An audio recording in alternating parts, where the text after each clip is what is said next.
Good morning, everyone. My name is Tasha Baklosky. I'm the Senior Director of Programs and Communications for Colleges of the Fenway. I'd like to welcome you to the Fall 2020 Virtual Counselor Tour. For those that have been with us before, perhaps in person, I think you'll be excited to learn about some new things that we're doing, including some of our really robust and staple programs that have been around for over 20 years with the COF. So all ways for students to engage and interact. I'm here to set the stage for the morning to tell you a little bit more about the consortium before you go off and hear from our individual campus admissions counselors and our student leaders. So I'm really excited to get started. To tell you a little bit more about Colleges of the Fenway, we're obviously located in Boston, Massachusetts, in that historic Fenway neighborhood. We're comprised of 5 very distinct institutions, which you can see here and we'll learn more about today. What's great is each campus has their own flavor and feel and identity, but together we're able to do some really tremendous collaborative opportunities.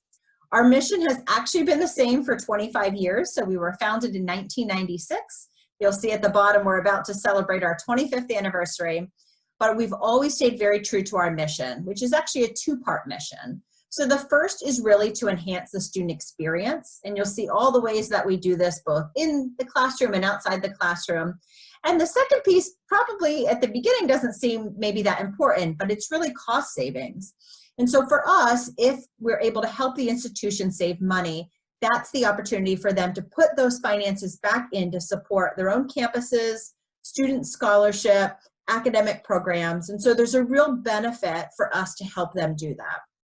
We tend to do that through cost savings, joint programs, joint purchasing, some shared positions. And you can see there, just in the last 5 years alone, we've saved the institutions collectively about $22 million. So that's real money savings for those institutions. Our community is made up of about 21,000 graduate and undergraduate students. So of that, we're about 12,000 plus undergraduate students. So that would give your students a real sense of being part of a larger university feel with those sort of 21,000 students around the 5 campuses. But really, each individual campus is a smaller familial community. So if your students are looking for that feel, but they want that energy of a large university setting, they can get both of that. So we're really the best of both worlds at COF. We are comprised of over 300 clubs and student organizations, so tons of ways for students to get involved, continue the things they're passionate about, or explore new opportunities. We are very closely located, so when we say we're neighbors, we are not kidding. All 5 of our institutions are located within 0.7 of a square mile. So again, you'll start to get that flavor and feel from our campuses. We have some shared housing, we have some shared dining, some shared facilities. So our proximity really distinguishes us in the market and allows our students to have opportunities that they might not have at any one single institution. And again, you can see we're really excited to celebrate our 25th anniversary. We'll kick that off in March of 2021 here, but that will go a full year. So if you have incoming students in the fall of 2021, they'll be able to see and experience the ways that we celebrate the COF. Love to start with one of our most popular programs, which is the Center for Performing Arts. We have 5 very distinct ensembles. You can see them up there: dance, chorus, theater, jazz band, and orchestra. And we really encourage students to participate at any skill level. So although some of these ensembles do have auditions, it's not to exclude people. Everyone is included. It just may be for a particular role or a particular seat in the orchestra, but we absolutely open all of our programs to everyone, and we find a role and a place for everyone. Dance is one of our most popular, so I included a couple of dance classes there. We get the most questions from students. So you can see a lot of those traditional dances that some students have probably been doing since they were 4 years old: jazz, ballet, tap. But we also have hip hop, contemporary. This is not an exhaustive list for us. We have about 13 very unique classes that we offer. But 2 new ones you'll see noted there are actually a result of us moving into more of a virtual world this semester. So we introduced Pilates and Breathe and Stretch. So we're always looking for ways for students to kind of move their body and stay engaged and stay in community. All of our ensembles include final shows when we're in person, so they draw tons of family and friends to come see them perform. Each of the ensembles will have a final show. And additionally, we're always looking for ways for our students to be exposed their natural talents to the community. So we've had opportunities as unique as performing at Fenway Park. We performed the national anthem, the COF chorus, this past September. And what's really unique is we often only get asked to do that about every 10 years, but they had such a great performance that the Red Sox have actually asked us to come back in fall of 2021 and perform the national anthem again. So again, if you have some incoming students to one of our institutions, they'll have that experience about getting some game tickets and seeing their very own COF chorus perform at Fenway Park. Students can also minor in performing arts, which is really unique because they cannot pursue a minor in performing arts on any one of our individual campuses. But through a collective gathering of courses, we're able to offer a sequence of 6 courses where students can complete a minor in performing arts. So they would work with their academic advisor to make sure the course sequence makes sense with their academic program, and then they're able to complete that minor.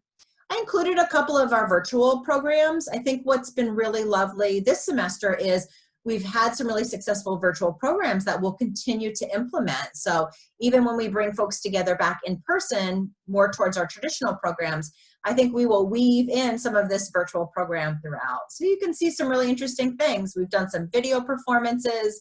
We've been able to do in theater some score study and set design, which we haven't always been able to do or had time for when we're having a traditional play or a musical. And then we've been hosting these dance, music, and theater lounges, which I know will continue. So the opportunity for students to informally drop in on a Friday night, talk to their fellow dancers. They often watch TikTok videos together and sort of chat about their favorite things that week. If your students have any questions at all or want to know more about the center, they can contact Carla Otera, who is one of our co-directors. She answers all emails, and she would be thrilled to hear from your students. The next program is our Intramurals and Recreation program. This is probably our most robust program. So every year we have about 3,000 plus students that are participating in intramurals and recreational opportunities. What's great is, again, in person, we have a lot of those traditional sports that students are used to, flag football, soccer, basketball, volleyball, and softball. But then New England is such a beautiful area to take advantage of outdoor engagement as well. So kayaking the Charles River, we do hiking, skiing, and snowboarding trips. We're just an hour or 2 away from some of the best hiking in the White Mountains and skiing and snowboarding in northern New England. So lots of opportunities for students, again, to stay active and engaged. What's new this year for us? This past September, we launched esports. So if you have gamers out there, which I'm sure you do, there's an opportunity for them to continue that. Many of our individual campuses have gaming groups and gaming organizations, but together they can play against each other in our esports program. We divide that up into leagues, so students can play a particular game for 5 or 6 weeks against other COF students, or we have one-day tournaments as well. Tons of student employment opportunities. So if your students are wondering, where could I work within the COF? They could absolutely work for the Intramurals program. Every year our director hires anywhere between 14 and 15 additional students to serve as referees and staff members within the Intramurals program. So it's a great opportunity for student employment. I included a bunch of virtual events there as well that we've done during our pivot. And I anticipate we would, again, keep some of these events and weave them into our traditional program. One thing that's been really, really fun and interesting for us is as students have been home or been with families, we've been able to open our events to family participation. So that's never been possible really before. And so I know that we will definitely continue that opportunity as well. Mark Taney is our director. He'd love to hear from you. So whether you have students that have some questions about intramurals or are thinking about an employment opportunity, they can absolutely reach out to Mark for some more information. Student engagement is what I call everything else. So just honestly, hundreds of events and programs for students to take advantage of. We have, big block party programs. We like to do some welcome socials every year for students that have come from traditionally underrepresented populations. And the goal there is for them to find a critical mass of students. And so whether it feels like, wow, there's not that many students, on my individual campus in any one of these populations, again, collectively, we have many more students across the 5 institutions. So we do a lot of socials there. We do training, so really looking to enhance students' professional or personal development. So whether they're part of a club or looking for some leadership opportunities, those are advantages as well. And then we've been doing some really fun things like online caricaturist. We go to the Red Sox because Fenway Park is just steps from our campus. But one I'd love to highlight is our Campus Movie Fest. So this is our student filmmaking competition. We've actually been doing it now for 5 years. And students create a 5-minute film. They have 1 week to do it. And it gets entered into your regional competition and then the national competition. So up until a few years ago, we certainly had films that went to the national competition, but never advanced past that.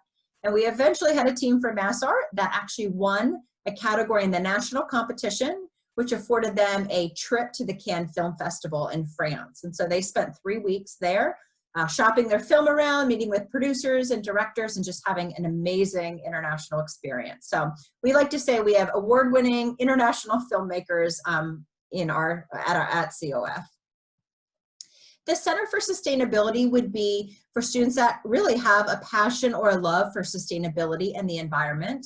And this does not mean that it's attached to their academic major or minor at all. They just may have a love, or they may be majoring or minoring in something that's related to sustainability. We actually do offer a COF minor for students at any of the institutions, so any 5 of the schools can pursue a minor in sustainability. That's also a sequence of 6 courses, including, you'll see that second bullet point, a foundational course called Environmental Forum. The students actually take it twice during their 6 courses. So they only need 4 additional courses to complete that minor in sustainability. Once that's audited, that they completed the minor during their academic career, that will show back up on their transcript as a minor in sustainability. We do a ton of funding opportunities as well. So our mini grants are anywhere from $500 to $1,000 mini grants for students that have sustainable ideas. And you'll actually see in the picture, that is a sustainability mini grant project. It's one of 5 bee hotels that a student built this past spring and used the funding for all of the supplies to get those bee hotels built. We do a lot of other academically oriented things in the Center for Sustainability, a teach-in. We do a Muddy River Symposium every year, which is an opportunity for students to showcase their research. And then we clean up the Muddy River, which is actually a river that runs parallel to quite a few of our campuses. Cynthia Williams is our director. She's actually a Wentworth Institute of Technology faculty member, and she will be serving in another year in that role for another year. So if you have any questions at all, or your students do, please feel free to reach out to Cynthia. Our GEO Center stands for a Global Education Opportunity Center, and the GEO Center is really the behind-the-scenes support for the education abroad or study abroad options and offices at the individual campuses. So we really work to promote those opportunities. We do process all J1 visas for visiting students and scholars. So if you happen to be working with any international students that are looking at one of our institutions, they would actually end up working directly with our GEO Center to process their J1 visa. We also offer and promote short-term travel courses. So this is a great way for students who may only be able to go away on an international education abroad experience for a short time. Short-term travel courses are often offered over spring break or during January intersession or sometimes in May before a summer session would begin. So a great opportunity for students to get an international experience without having to devote an entire semester to a study abroad experience. We also support international students who may be working in the area to file their tax returns every year. So we host a bunch of workshops and support there. Again, any students that have any questions or may be international and thinking about that J1 process can contact the GEO Center, and their email is located there. Cross-registration is really kind of our biggie. It's the hallmark of the consortium. It was why the consortium was founded in 1996, which is really that ability for students to take classes at one of the other campuses. So cross-registration is available for students after their first semester. So our goal is really for students to, get on their home campus, understand the academic rigor as a first-year student or a transfer student, and then after that, they can begin taking classes after that first semester. Students can register for up to 2 classes per semester on another campus, and they can be split. So you can take one class at one campus and one at another. It does include our summer classes as well. So if we have local students or regional students or students that want to look at our online opportunities, they can take those as well. Our most common question, hands down, is do I have to pay the tuition of the school that I'm going to as well? And you don't. You pay the tuition of your own semester at your home campus, and it's just like taking a class at your home campus, except you're on one of the other campuses. You may see a few extra fees if you're taking an art class and you need to buy supplies, or you may be taking a lab class and need some equipment for that lab, but other than that, you don't have to worry about a tuition payment or tuition exchange.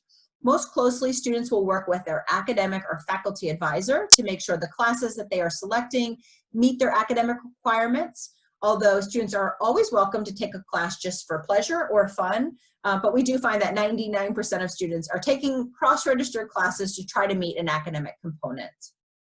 Students that can actually explore our courses right now, they can't register because they're not yet a student, but you'll see that cross-registration website listed there. So if you have a prospective, an incoming student and they want to know, oh, what could I take? What's the possibility for me? They can search over 2,500 courses and really get a sense of, what flavor, what days courses are offered, what may fit into their schedule. And again, I talked about those 2 minors already in performing arts and sustainability, but we also have a minor in migration studies. And that is actually most commonly known as immigration studies. So if students are interested in that topic, they could pursue that minor as well. And again, if you have any early questions or your students do about cross-registration, you'll see that email down there, and I encourage them to reach out. Student savings, or AKA the best part of having a college ID, is really, pretty profound and wonderful opportunities within the city of Boston.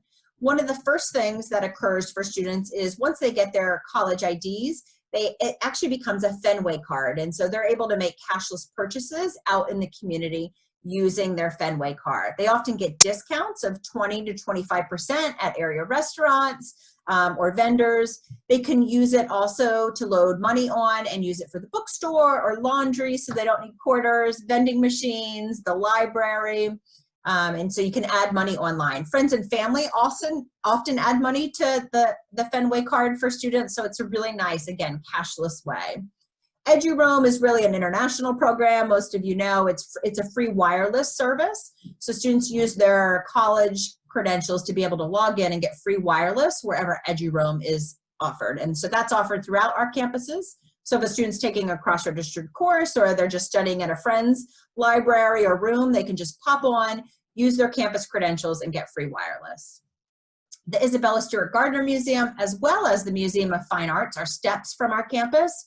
So for art lovers or people that just want to experience our area museums, they get free admission with their COF ID. So they just show their ID and free admission. Xfinity on campus is actually our entertainment package. So we have a joint contract, and 4 out of our 5 institutions participate in that Xfinity package. So it's a nice opportunity for students when they come to campus to be able, again, to use their college log on and have a full entertainment, cable and entertainment package. And COF nights I put in here because, again, any of our incoming students may experience this, but COF nights is really the opportunity to try some other facilities at the other campuses. So to go to the gym or try fitness centers or use the pool that is at Simmons University. We did have to take a pause temporarily during this time as we're more remote, but we are going to revisit those COF nights for fall 2021. And so we've had hundreds of students that a few times a week would go to those other facilities and use them. So we're just trying to open up experiences across the campuses. So that's really the kind of the broad overview. It's not exhaustive of everything that we offer, so I'd really encourage you and students to check out our website. It's ever changing. You can see our calendar of events on there. You can learn more about the individual institutions. But happy at any point to answer any questions. You can email me at tbacklosky@colleges-fenway.org or our COF admin email address. Feel free to share either with students. There's many people that monitor the COF admin, so we're really able to answer questions quickly. But with that, I thank you for your time, and I am going to turn it back over to Belle.